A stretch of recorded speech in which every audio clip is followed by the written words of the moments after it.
Hi everyone and welcome to another video from Hostile Territory.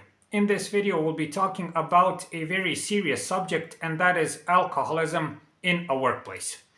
Now, not only did I have the bad luck of working in a toxic and hostile workplace, but I also had an alcoholic boss besides that. I spent a lot of time with that person, saw firsthand what alcoholism does to a person, how it affects other people around alcoholics, how it affects the company, and so on. So you can see this as a sort of testimonial video. I will tell you about my experiences and what I went through. So hopefully you can get some useful information about this if again you have the bad luck of having this problem in the workplace. So stay tuned. Hostile Territory. Now, before we start, I want to say a sort of disclaimer about this video, since alcoholism is a sensitive topic. First of all, obviously this is not professional help. You will hear only my sort of testimony on the whole subject, and hopefully you'll get some information from it that will be useful for you. That's the whole point of the video. If you happen to have problems with alcoholism, if you happen to have an addiction to alcoholism, I would highly recommend to visit or contact some sort of institution or people who deal with this on a professional level. I think they solve these problems very good, okay? And you should do that as soon as possible if you have that addiction. Second, I do not wish to make this video as bad-mouthing alcoholics, imposing some sort of opinion on those people and so on. I do not wish to do that. I do not wish to be judgmental in any way. Everybody has their own story, why they do that, why they got into it. I do not wish to go into it whatsoever. I used to be a person with an addiction. I used to smoke cigarettes for 15 years.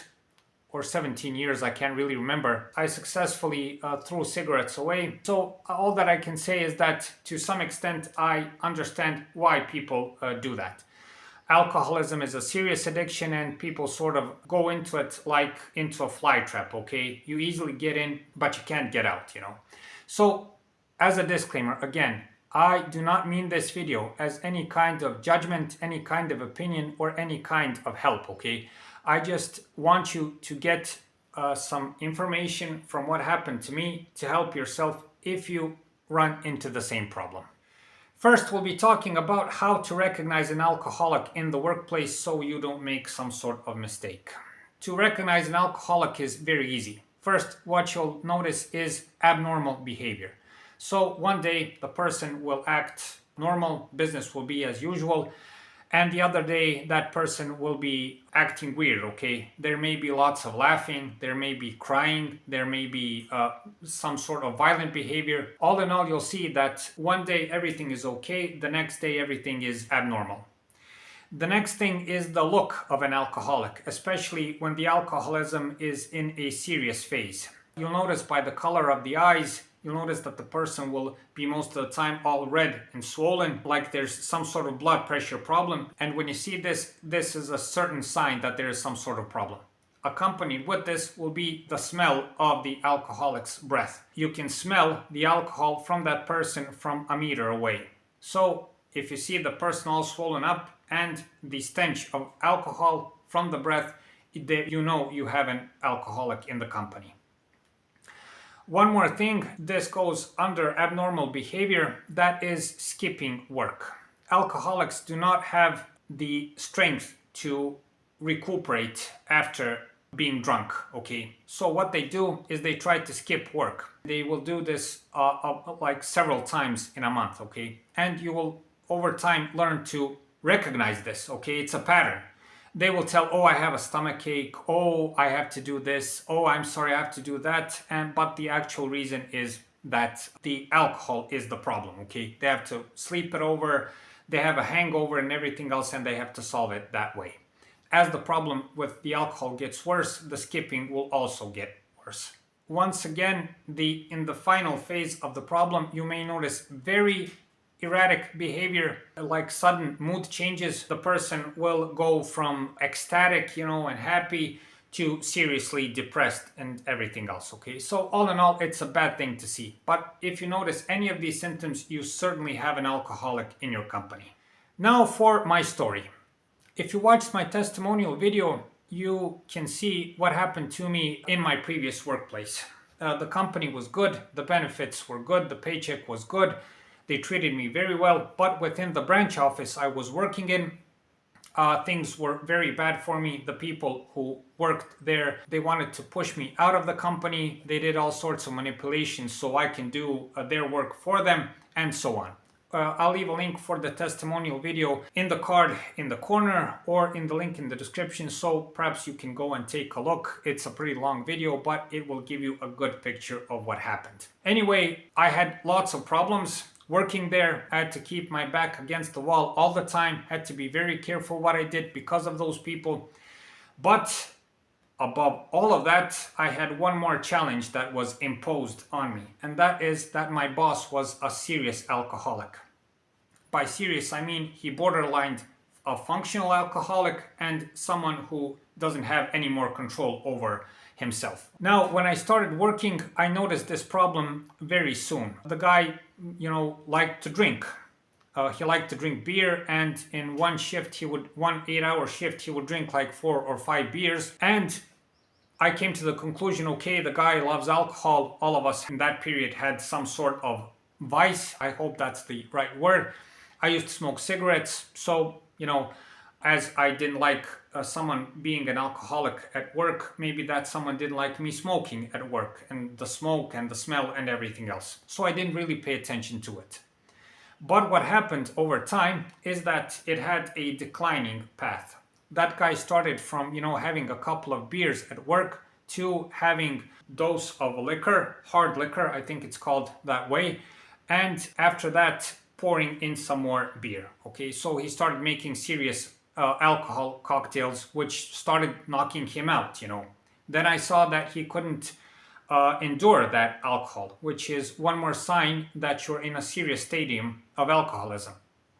After that, the guy started dozing off at work. I would turn around and the guy would he fell asleep, okay, for an hour or so.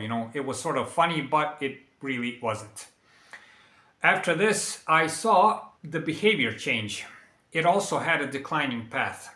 The boss started from acting, sort of in control to completely losing it. The finale of it all was when he started skipping work seriously. I think that one year he gave himself about more than a month of leave on his own to recuperate from that alcoholism. And it is interesting to see how it went, from these messages sort of, I got a bad stomach, I got to stay a bit more at home. I didn't have a good night's sleep, I'll be there. It came to not telling anyone at all and not showing up at work. But what I concluded at the end, why this all happened, is that my boss couldn't drink at home for some reason. He couldn't drink with his mistress. And the only place where he could drink was the bar. That costs money. You have to be absent from home all the time. And the company was starting to become his second home regarding drinking and everything else. And within that company was me, and my workplace in the company. So, that's the whole sad and sort of pathetic story. What my boss did is impose his alcoholism on me, on the company, on my workplace, and on other people that came there. There were sort of people who worked as substitutes, people who started to work seeking a career in that business. Since it was a good company, I think one of the main reasons they left and there were good workers there is because of the boss's alcoholism and his treatment towards people. There was one more thing that my boss really liked to do, and that was, which I must share with you. This is also interesting from the psychological aspect. He liked to send people to buy the drinks. We had a shop in the building, okay, at the bottom of the building, you could buy liquor there. And he never went to buy the alcohol by himself, because if he did, he bought it like 4, 5, 6 times, and people start talking around the whole building and the other offices. What he did was always send the substitutes to buy the alcohol for him, This is just one more thing that I always noticed. So once again, that's the whole story. Now, after you've heard this sad story, you may ask yourself, why didn't you report the problem? if the company is so good as you claim, why didn't you just write an email and report to the management or to the human relations what the problem was? Well, there was a couple of reasons why I didn't do it. If you watched my previous video where I talk about why it is important to know the people in the head management and in the human relations, you'll see what I mean. You have to know those people, you have to know who they are, and above all, how they react to certain situations. I saw how they solved certain problems that were similar to this one in another branch office, and all that I could see is that their problem solving boiled down to tiptoeing around the problem and then trying to push the problem under the rug as soon as possible, okay, and let business go as usual. So that was one of the main reasons. If I told you the problem, you would not solve it. Hence, where is the logic in telling you the problem anyway?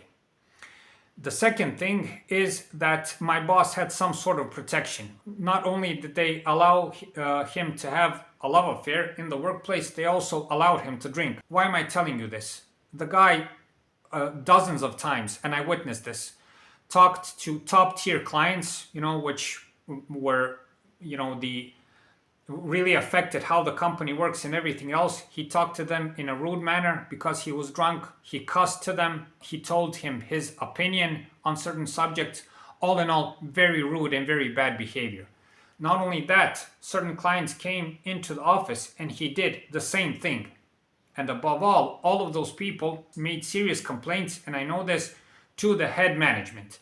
And nothing happens. No reprimands at all, okay? So 4 or 5 top clients call the head management and nothing happens. I don't know, I think that's protection. So that's another reason why I didn't complain about this. Again, there was no sense in doing it. Because probably I would just be the guy who ratted on the boss. There is one more reason why I didn't do this, and that is empathy. I think personally, on the business side, I made a mistake. I'll put it this way. If the management was okay and if they could solve the problem, I would certainly make a report. But why? Because if the management would perhaps help that person solve the alcoholism problem in some way, join some kind of program, put him in some kind of clinic or anything else. Think about this. If you have an alcoholic in the company, I would recommend to always have that empathy part. You never know why someone got there. The person doing that doesn't feel good about it, that's for sure. And that person, trust me, knows that he or she is causing damage to the surroundings, okay? It's another story that you have to endure it and endure other people's crap. But this is something that I recommend from the humane side. Have some empathy and think about that part, okay, before you make a report. So to conclude this video, if you think you have an alcoholic in your workplace, and if you work in a good company with good human relations that can actually solve problems, report the problem as soon as possible. It will be beneficial both for you and for the person that has the problem.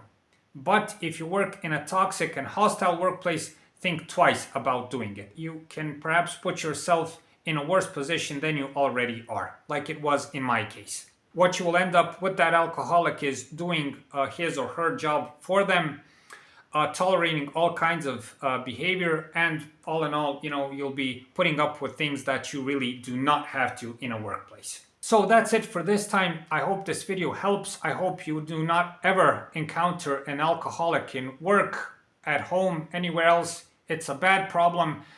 Seldom do people address it on time, and seldom, sadly, do people solve it. It's maybe bad to say, but again, I used to be a smoker. I know what an addiction is. So, it's bad business. It's bad business, and stay away from it. Having an occasional drink from time to time is okay, but alcoholism, at least in my opinion, is a cliff. You come to this point, and if you go over the cliff, you can't go back. Thank you for watching. Thank you for your time. Please like and subscribe. It's a huge help for this channel.